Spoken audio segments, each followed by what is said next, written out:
Good morning friends, welcome to the mission success happy. Friends, आज इस video में देखेंगे भारत का इतिहास और यह आपको छठा क्लास होगा। इसके पहले 5 नंबर तक आप लोग को वीडियो अपलोड कर दिया गया है, तो यह वीडियो जा करके देख लीजिए। प्लेलिस्ट में आप लोग को वीडियो मिल जाएगा, घटना चक्र प्लेलिस्ट के नाम से बना होगा।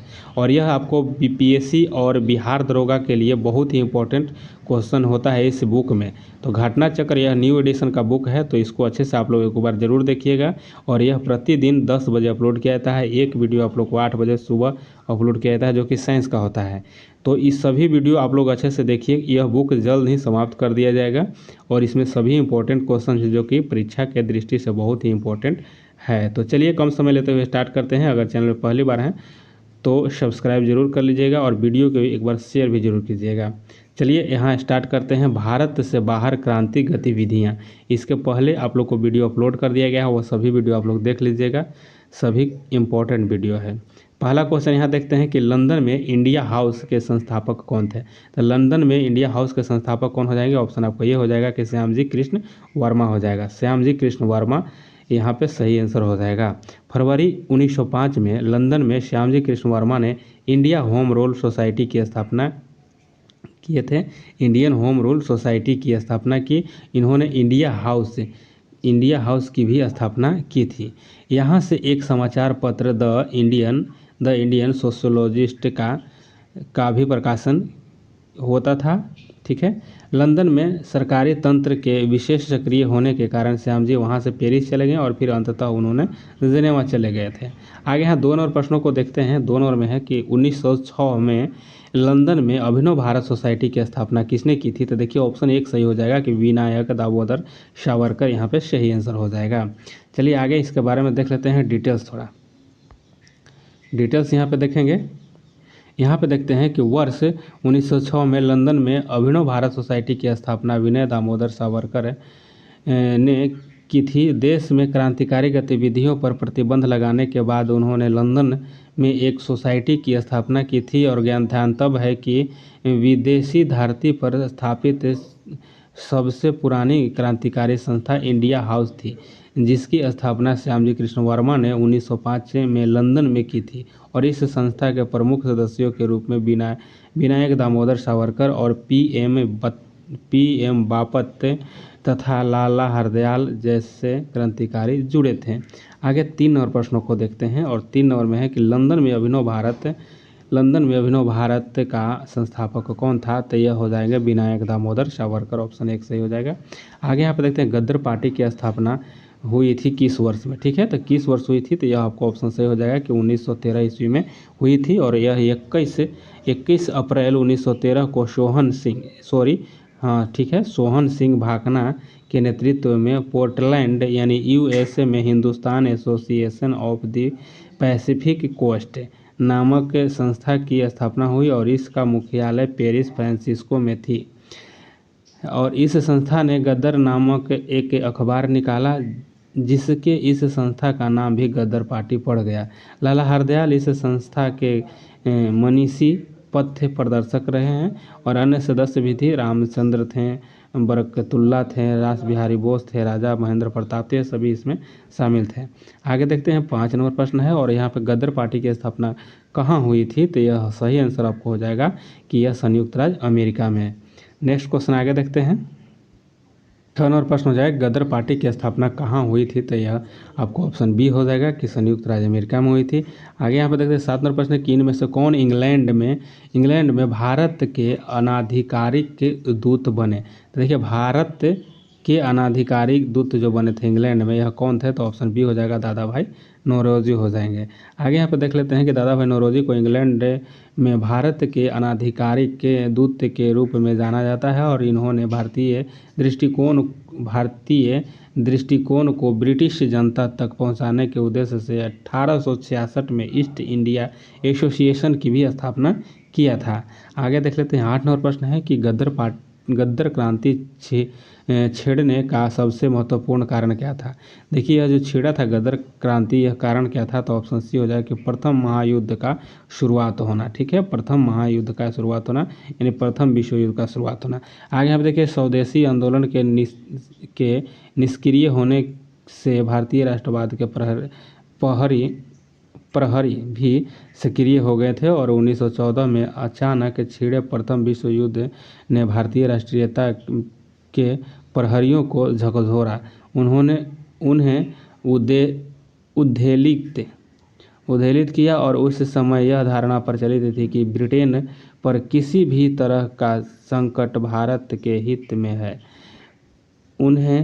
उनके लिए एक मौका है और इस मौके का कई जगहों पर कई तरह से फायदा उठाया गया। उत्तरी अमेरिका में गद्दार क्रांतिकारियों और भारत में लोकमान्य तिलक, एनी बेसेंट और उसके स्वदेशी संगठनों ने इस मौके का लाभ उठाया और गद्दार क्रांतिकारियों ने सशस्त्र संघर्ष के माध्यम से अंग्रेजी हुकूमत को उखाड़ फेंकने का भी प्रयास किया। आगे यहाँ 9 नंबर प्रश्न है और 9 नंबर में है कि जर्मनी के समर्थन से काबुल में राजा महेंद्र प्रताप सिंह के नेतृत्व में आंतरिक सरकार का गठन हुआ था। तो देखते हैं इसका आंसर। ऑप्शन ई सही हो जाएगा और इसमें है कि उपयुक्त में से कोई नहीं, उपयुक्त में से एक से अधिक यहाँ पे है। और यहाँ पे देख लेते हैं कि इसके बारे में डिटेल्स कि राजा महेंद्र प्रताप ने अपनी सहयोगी बरकतुल्लाह के साथ प्रथम महायुद्ध के दौरान वर्ष 1915 में काबुल यानी अफगानिस्तान में भारत की प्रथम अस्थायी सरकार का गठन किया था और इसमें राजा महेंद्र प्रताप स्वयं राष्ट्रपति तथा बरकतुल्लाह प्रधानमंत्री थे और इसे जर्मनी तथा रूस ने भी मान्यता दी थी। चलिए आगे देख लेते हैं बंगाल विभाजन तथा स्वदेशी आंदोलन। यहाँ पे बंगाल विभाजन और स्वदेशी आंदोलन से प्रश्न है। यहाँ पे देखिए कि बायकॉट और स्वदेशी आंदोलन के समर्थन में किस स्थान में गोल्डन लीग नामक संस्था की स्थापना हुई थी। तो यहाँ पे देखिए ऑप्शन डी सही हो जाएगा, देवघर में। कहाँ हुआ था? देवघर में। और आगे यहाँ पे देख लेते हैं इसका व्याख्या। यहाँ पे देखिए कि स्वदेशी आंदोलन भारत के वायसराय लॉर्ड कर्जन द्वारा वर्ष 1905 बंगाल विभाजन के निर्णय के प्रतिक्रिया स्वरूप प्रारंभ हुआ था और 7 अगस्त 1905 को कलकत्ता के टाउन हॉल में स्वदेशी आंदोलन की घोषणा की गई और बहिष्कार यानी बायकॉट एक स्वदेशी आंदोलन के समर्थन में तत्कालीन बिहार यानी वर्तमान में झारखंड के देवघर नामक स्थान पर गोल्डन लीग नामक संस्था की स्थापना किया गया था। गोल्डन लीग कहाँ हुआ था? तो देवघर में, झारखंड में वर्तमान में। आगे यहाँ पे देखते हैं 2 नंबर प्रश्न में है कि बंगाल विभाजन के विषय में किसने कहा था कि विभाजन हमारे ऊपर बम की तरह गिरा है? किसने कहा था कि बंगाल जो विभाजन हुआ वह विभाजन हमारे ऊपर बम की तरह गिरा है? तो यह सुरेंद्रनाथ बनर्जी के द्वारा कहा गया था। आगे यहाँ पर देख लेते हैं कि बंगाल विभाजन के विषय में सुरेंद्रनाथ बनर्जी ने कहा था कि विभाजन हमारे ऊपर बम की तरह गिरा है। बंगाल विभाजन लॉर्ड कर्जन के काल में हुआ था, लॉर्ड कर्जन के काल में, और यह 1905 में हुआ था। आगे देख लेते हैं 3 नंबर प्रश्न में कि बंगाल विभाजन के प्रत्याघात के रूप में कौन सा आंदोलन शुरू हुआ था? तो कौन सा आंदोलन शुरू हुआ था? तो स्वदेशी आंदोलन हुआ था। ठीक है, इसी हो जाएगा, स्वदेशी आंदोलन शुरू हुआ था। कर्जन ने 20 जुलाई 1905 में बंगाल विभाजन का निर्णय लिया और इसके विरोध में राष्ट्रवादियों द्वारा आंदोलन की शुरुआत 7 अगस्त 1905 को हुई। कलकत्ता के टाउन हॉल में कृष्ण कुमार मित्र और सुरेंद्रनाथ बनर्जी की अध्यक्षता में एक बैठक हुई जहां स्वदेशी आंदोलन प्रारंभ करने और विदेशी वस्तुओं को बहिष्कार का निर्णय लिया गया और 16 अक्टूबर 1905 को बंगाल विभाजन लागू हो गया। बंगाल विभाजन लागू हुआ कब? तो 16 अक्टूबर 1905 को, और उस दिन को शोक दिवस के रूप में मनाने की घोषणा की गई और रविंद्रनाथ टैगोर के सुझाव पर राखी दिवस के रूप में भी मनाया गया। और यह दिवस राष्ट्रवादियों द्वारा बंगाल की अटूट एकता को प्रदर्शित करने के लिए मनाया गया और टैगोर के शांति निकेतन के तर्ज पर बंगाल नेशनल कॉलेज की स्थापना की गई और बहुत कम समय में पूरे देश में अनेक राष्ट्रीय विद्यालयों की स्थापना हो गई। अगस्त 1906 में राष्ट्रीय शिक्षा परिषद का भी गठन हुआ। स्वदेशी आंदोलन में आत्मनिर्भरता,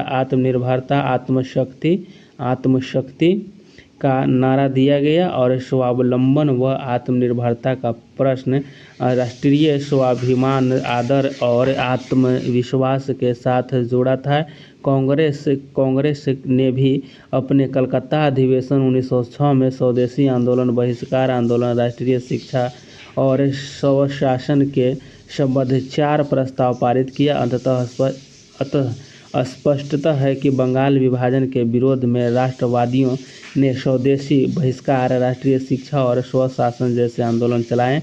वर्ष 1920 के नागपुर अधिवेशन में CR दास ने गांधी जी के असहयोग प्रस्ताव को पेश किया था। CR दास ने गांधी जी के असहयोग जो आंदोलन होने वाला था उसको कब पेश किया गया था? तो 1920 के नागपुर अधिवेशन में CR दास के द्वारा। चलिए आगे यहाँ पर देख लेते हैं। 4 नंबर प्रश्न है कि प्रथम बार संघर्ष के तरीकों के रूप में स्वदेशी एवं बहिष्कार किसके द्वारा अपनाया गया? तो देखिए किसके द्वारा अपनाए गए थे? तो ऑप्शन सी हो जाएगा, बंगाल विभाजन। ठीक है, बंगाल विभाजन इसका सही हो जाएगा। आगे यहाँ पर देख लेते हैं कि प्रथम बार संघर्ष के तरीकों के रूप में स्वदेशी एवं बहिष्कार भारत में कब अपनाया गया? तो यह बंगाल विभाजन के समय में। 6 नंबर प्रश्न हो जाएगा कि बंगाल विभाजन के बाद कौन सा आंदोलन शुरू हुआ था? तो देखिए बंगाल विभाजन के बाद तुरंत शुरू हुआ था, तो यह बी हुआ था, यानी कि स्वदेशी आंदोलन हो जाएगा। स्वदेशी आंदोलन सही हो जाएगा। आगे देख लेते हैं। 7 नंबर में है कि 1905 में बंगाल विभाजन के समय भारत का वायसराय कौन था? तो लॉर्ड कर्जन था। ठीक है, लॉर्ड कर्जन यहाँ पर सही हो जाएगा। आगे यहाँ पर 8 नंबर प्रश्नों को देखते हैं कि इनमें से किस काल में स्वदेशी आंदोलन का भारत में उत्थान हुआ था? तो यह हुआ था कब? तो यह हुआ था बंगाल विभाजन का विरोध के लिए। ठीक है, विरोध आंदोलन, यह विरोधी आंदोलन हो गया था, उस समय यही विरोध किया गया था स्वदेशी आंदोलन के रूप में। आगे यहाँ पर देख लेते हैं। 9 नंबर प्रश्न हो जाएगा बंगाल विभाजन प्रभावी हुआ था?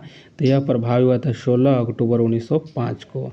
आगे देख लेते हैं कि बंगाल विभाजन की घोषणा की गई थी, तो यह घोषणा कब किया गया था? देखिए बंगाल विभाजन जिसकी घोषणा हुई थी वह हुआ था कब? तो 19 जुलाई 1905 को हुआ था। ठीक है, ऑप्शन ए सही था। आगे यहाँ पर देख लेते हैं। बंगाल विभाजन का प्रस्ताव 3 दिसंबर 1903 को ब्रिटिश संसद में रखा गया था और इसकी औपचारिक घोषणा 20 जुलाई, यानी कुछ स्रोतों में 19 जुलाई 20 जुलाई भी मिलता है और 19 जुलाई ऑप्शन के अनुसार देख लेना है। ठीक है, 1905 को की गई थी और इसका उद्देश्य था बंगाल प्रेसिडेंसी में फैल रहे राष्ट्रवाद को विभाजित करना था और बंगाल को 16 अक्टूबर, यानी बंगाल विभाजन जो हुआ था 16 अक्टूबर 1905 को प्रभावी कर दिया गया था। और इसी दिन रविंद्रनाथ टैगोर ने रक्षाबंधन यानी राखी बंद करके सभी को एकता के रूप में मनाया था। ठीक है, रक्षाबंधन के रूप में मनाया था रविंद्रनाथ टैगोर ने। आगे देख लेते हैं। 11 नंबर प्रश्न हो जाएगा कि लॉर्ड कर्जन द्वारा 1905 में किया गया बंगाल विभाजन किस वर्ष रद्द हुआ था? तो यह 1911 में रद्द हुआ था और यह रद्द किया गया था किसके द्वारा? तो लॉर्ड हार्डिंग के द्वारा। ठीक है, चलिए आगे यहाँ पे देख लेते हैं इसके बारे में कि वर्ष दिसंबर 1911 में ब्रिटिश सम्राट जॉर्ज पंचम और महारानी मैरी ने भारत आगमन पर उनके स्वागत हेतु दिल्ली में एक दरबार का आयोजन किया गया था। दिल्ली दरबार में ही 12 दिसंबर 1911 को सम्राट ने बंगाल विभाजन को रद्द घोषित किया और साथ ही कलकत्ता की जगह दिल्ली को भी भारत की नई राजधानी बनाई जाने की घोषणा भी किया गया।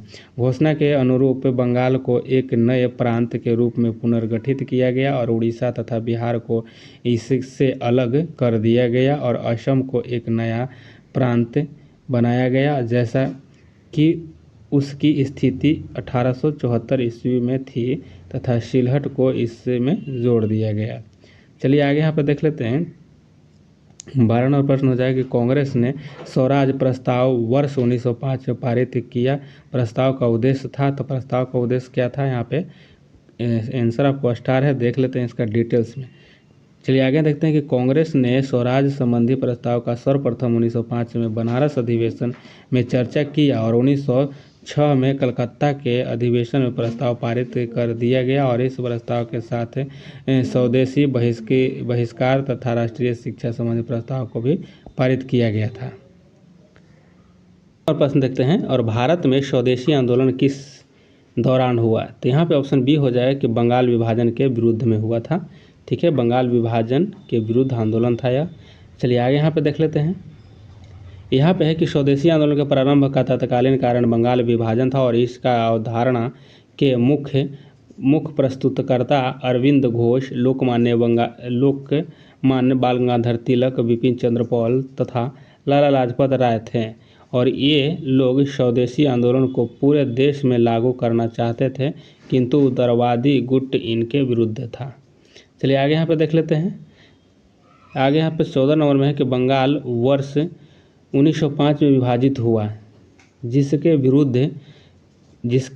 विरुद्ध के फलस्वरूप यह दोबारा विभाजित हुआ। देखिए यह 1905 में तो हुआ था, फिर दोबारा कब हुआ तो यह हुआ 1911 में। ठीक है, दोबारा विभाजित हुआ, यानी कि यह जो हुआ था यह 1905 में तो हो गया था और फिर यह 1911 में तो यह हुआ था क्या कि यह जो है रद्द कर दिया गया था। ठीक है, चलिए आगे यहाँ पे देख लेते हैं। अब यहाँ पे स्टार्ट होता है कांग्रेस के बनारस और कलकत्ता और सूरत अधिवेशन। चलिए इसको देख लेंगे हम लोग फटाफट। यहाँ पे अधिवेशन है और यह आपको कांग्रेस का बनारस, कलकत्ता और सूरत अधिवेशन है। पहला क्वेश्चन देखते हैं कि भारतीय राष्ट्रीय कांग्रेस के दूसरे अधिवेशन की अध्यक्षता किसने किया था? दूसरा अधिवेशन तो यहाँ पे दादा भाई नौरोजी के द्वारा किया गया था और यह 1886 में किया गया था।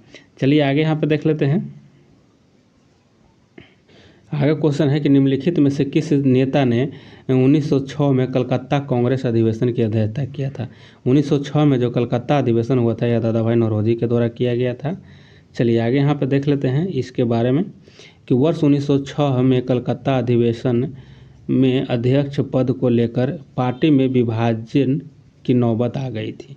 ठीक है, यह 1906 में विभाजन की नौबत आ गई थी, लेकिन दादा भाई नौरोजी की अध्यक्ष बनने से संबंधित विभाजन विफल टल गया और दादा भाई नौरोजी को लगभग सभी राष्ट्रवादी एक सच्चा देशभक्त मानते थे और राजनीतिक विचारों से दादा भाई पूर्ण राजभक्त थे। वह समझते थे कि भारत में अंग्रेजी राज्य से बहुत लाभ हुआ है और वह इस साहचर्य के सदा बने रहने में अभिरुचि रखते थे। राष्ट्रीय कांग्रेस के कलकत्ता अधिवेशन में ही पहली बार दादा भाई नौरोजी ने स्वराज्य की मांग किया गया था। ठीक है, और देखिए यह जो 1906 में यह दादा भाई नौरोजी बने थे, इसके बाद में 1907 में विभाजन हो गया था कांग्रेस में। चलिए आगे यहाँ पर देख लेते हैं।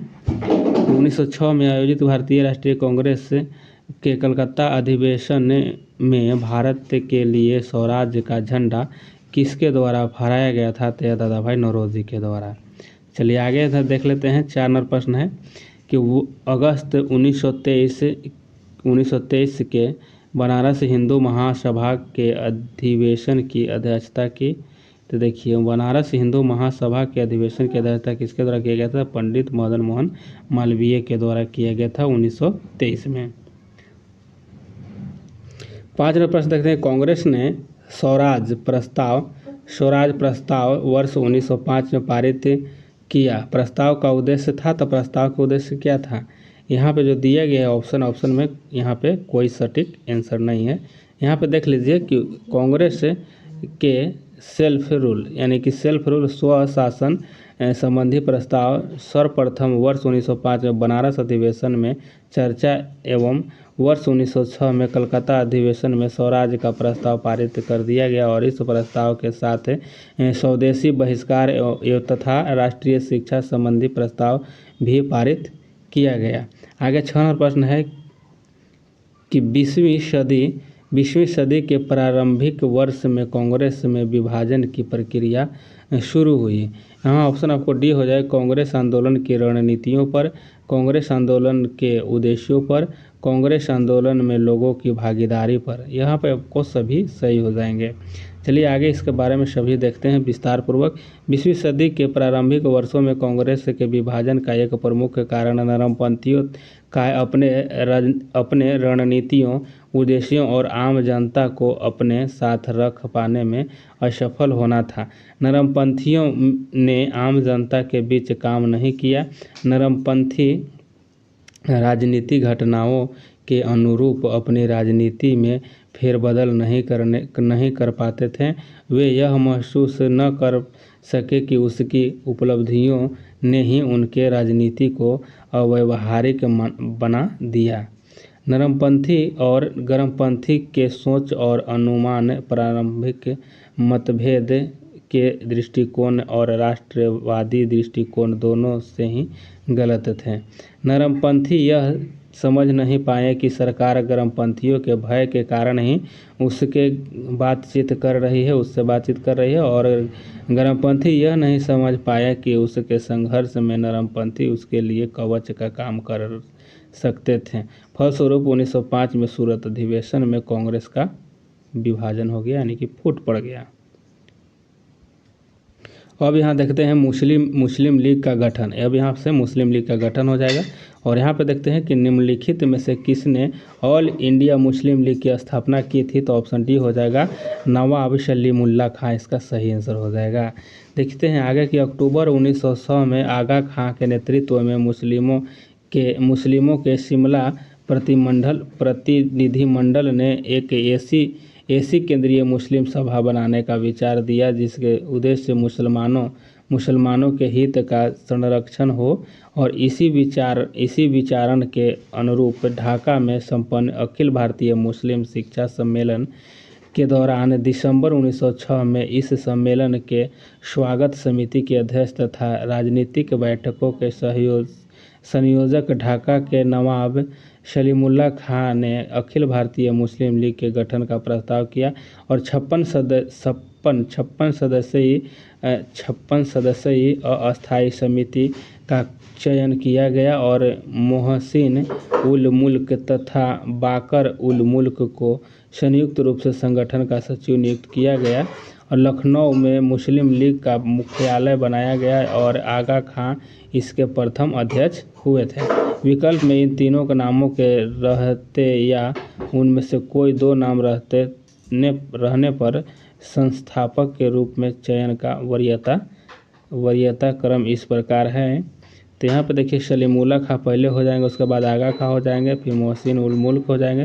प्रस्तुत प्रश्न में चूंकि प्रश्न 2 नाम दिए गए हैं अतः सलीमुल्लाह खान को प्रथम वरीयता देते हुए संस्थापक के रूप में चुना जाएगा। आगे यहाँ पर 2 नंबर प्रश्नों को देखते हैं। मुस्लिम लीग और भारतीय राष्ट्रीय कांग्रेस द्वारा लखनऊ संधि का हस्ताक्षर कब किया गया था। तो लखनऊ जो संधि हुआ था उस पर हस्ताक्षर किया गया था यह 1916 में, ठीक है। और 1916 में यहाँ पे हस्ताक्षर हो गया था मुस्लिम लीग और कांग्रेस में। आगे यहाँ पर देखते हैं मुस्लिम लीग और भारतीय राष्ट्रीय कांग्रेस का लखनऊ समझौता पर हस्ताक्षर वर्ष 1916 में कांग्रेस अधिवेशन के दौरान हुआ था और इस समझौते द्वारा मुस्लिम लीग के पृथक निर्वाचन के मुद्दे को कांग्रेस द्वारा स्वीकृति प्रदान किया गया। प्रश्न है कि साम्राज्य के अंतर्गत स्वशासन नामक उद्देश्य को मुस्लिम लीग ने कब स्वीकार किया। तो ऑप्शन यहाँ पे 1913 में किया गया था। आगे यहाँ पर देख लेते हैं कि मुस्लिम लीग ने अपना वार्षिक अधिवेशन नियमित रूप से प्रारंभ किया था। तो नियमित रूप से प्रारंभ किया था ऑप्शन यहाँ पे हो जाएगा कि उपयुक्त में से कोई नहीं है, एक से अधिक हो जाएगा। तो यहाँ हम लोग इसका विस्तार पूर्वक देखेंगे। अखिल भारतीय मुस्लिम लीग की स्थापना 1906 ढाका में हुआ था और इसके संस्थापक ढाका के नवाब सलीमुल्लाह थे। वर्ष 1907 में मुस्लिम लीग का वार्षिक अधिवेशन कराची में तथा 1908 में अमृतसर में हुआ। इसके उपरांत मुस्लिम लीग के अधिवेशन नियमित रूप से देश के विभिन्न शहरों में आयोजित होते रहे। यद्यपि बिहार लोक सेवा आयोग ने अपनी उत्तर कुंजी में इस प्रश्न का विकल्प डी को माना है, जो सही नहीं है।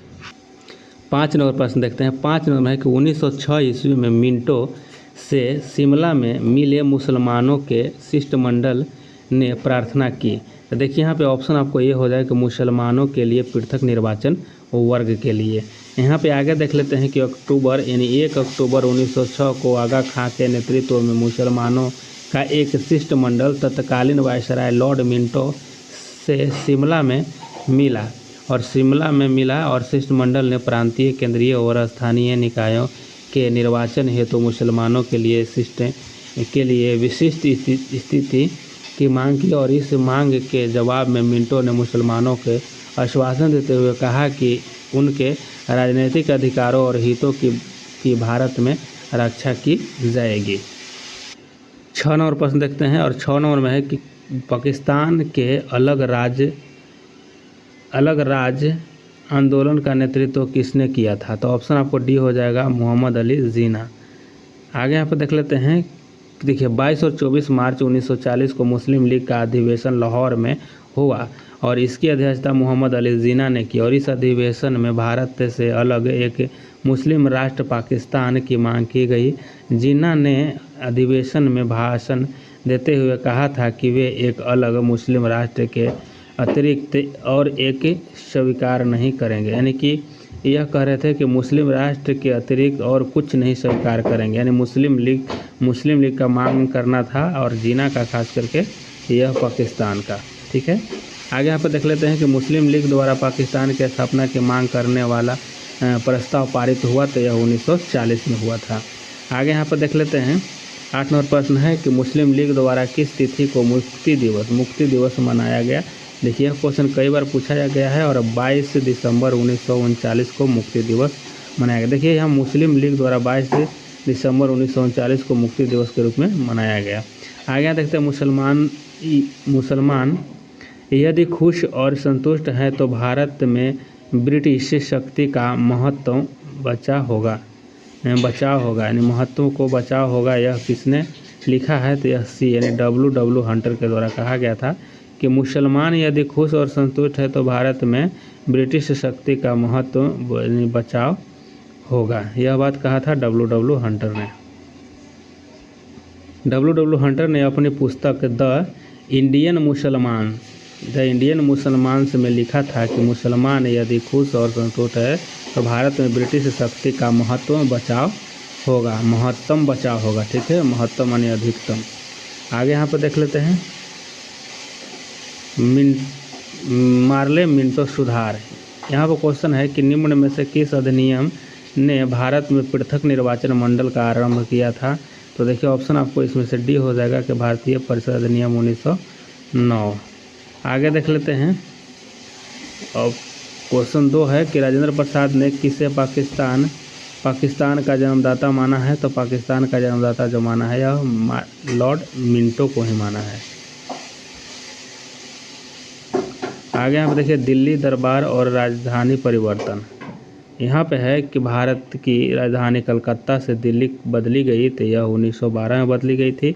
दिसंबर 1911 में ब्रिटिश सम्राट जॉर्ज पंचम और महारानी मेरी के आगमन पर उसके स्वागत हेतु दिल्ली में एक दरबार आयोजित किया गया और दिल्ली में ही दिसंबर 1911 में सम्राट ने बंगाल विभाजन को रद्द करके साथ ही कलकत्ता की जगह दिल्ली को भारत की राजधानी बनाने की घोषणा किया था। 2 नंबर प्रश्न हो जाएगा कि ब्रिटिश शासन के दौरान बिहार को एक अलग प्रांत का दर्जा किस वर्ष प्राप्त हुआ? तो यह ऑप्शन आपको बी हो जाएगा कि 1912 में प्राप्त हुआ था। आगे यहाँ पर देख लेते हैं 3 नंबर प्रश्न है कि कब बिहार पहली बार ब्रिटिश शासित भारत के तहत बंगाल प्रेसिडेंसी से अलग हुआ था? तो यह ऑप्शन 1 हो जाएगा, यानी कि यहाँ पे 1912 में सही हो जाएगा आंसर। आगे देखते हैं कांग्रेस का लखनऊ अधिवेशन है। लखनऊ अधिवेशन देखते हैं कि यहाँ पे भारतीय राष्ट्रीय कांग्रेस के 1916 के लखनऊ अधिवेशन में किसने बिहार के नील उगाने वाले का प्रश्न प्रस्तुत किया था? नील उगाने वाले का प्रश्न जो है यहाँ पे प्रस्तुत किया था, तो ऑप्शन 1 हो जाएगा, राजकुमार शुक्ल के द्वारा प्रस्तुत किया गया था। आगे यहाँ पे देख लेते हैं कि भारतीय राष्ट्रीय कांग्रेस के 1916 में लखनऊ अधिवेशन में बिहार में नील उगाने वाले का प्रश्न चंपारण के कृषक राजकुमार शुक्ल ने प्रस्तुत किया था और उन्होंने ही गांधी जी को भेंट कर उनसे चंपारण आने का आग्रह भी किए थे। 2 नंबर प्रश्न देखते हैं भारतीय राष्ट्रीय कांग्रेस के किस अधिवेशन में चंपारण समस्या चर्चा का विषय हुआ? तो यह हुआ था, ऑप्शन आपको यहाँ पे ये हो जाएगा, इनमें से कोई नहीं, क्योंकि 1916 था। ठीक है, 1916 में हुआ था। यहाँ देखिए वर्ष 1916 में लखनऊ में आयोजित कांग्रेस के अधिवेशन में राजकुमार शुक्ल चंपारण के किसानों के प्रतिनिधि ने चंपारण की समस्याओं को लेकर गांधी जी से मुलाकात की तथा गांधी जी से चंपारण आने का अनुरोध भी किया और शुक्ल जी के अनुरोध पर गांधी जी 1917 में चंपारण आंदोलन का सफल नेतृत्व किया था। आगे यहाँ पर देख लेते हैं लखनऊ समझौता हुआ, तो लखनऊ समझौता जो 1916 में होगा। होम रूल लीग आंदोलन यह नेक्स्ट वीडियो में देखेंगे।